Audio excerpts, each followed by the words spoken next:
Truck रे ट्रके गुटका ऊपर पालटरा जाइछि आ भितरे 140 बस्ता गुटका। हठात पुलिस रो नजर पड़िला आ चढ़ाऊ परे जहा बाहरिला समस्त आश्चर्य। भाबिथिले चाउଳ कि डाली किछि चालाण हेउथिबो, किंतु बस्तारे थिला माळ माळ गुटका। गजपति जिला अड़पा थाना निकटरे एक ट्रक 140 बस्ता गुटका जबत करिछि अड़पा पुलिस। आज अड़पा पुलिस पक्षरु अड़पा नंबर 3 निकटरे पेट्रोलिंग चलिथिला। आ एही समय एक ट्रक को संदेह रे जांच करथिले पुलिस। जांच परे एथिरे बेआईन भावे गुटका चालाण हेउथिबा जणा पड़िथिला। एही गुटका ब्रह्मपुर जयपुर जाउथिबा बेले समस्त कागज पत्र जांच परे जबत करिछि अड़पा पुलिस। प्रसन्न कुमार परिडा अड़वा थाना सब इन्स्पेक्टर कार्यरत।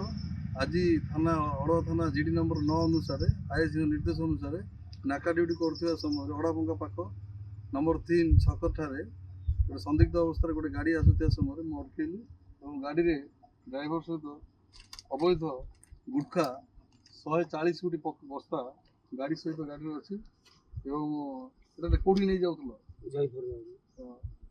एवं 2 जन साक्षी उपस्थित मुझे गुटखा ये को सीज कर तबे जबत होइतिबा गुटकार आनुमानिक मूल्य 5 लाख टंका हेबो बोली पुलिस सूचना दैछि। ट्रक ड्राइवर को एबे अटक रखी तदंत करछि अड़पा थाना पुलिस। गजपति मुक्ति मंडप दंडसेना को रिपोर्ट प्रतिदिन टीवी।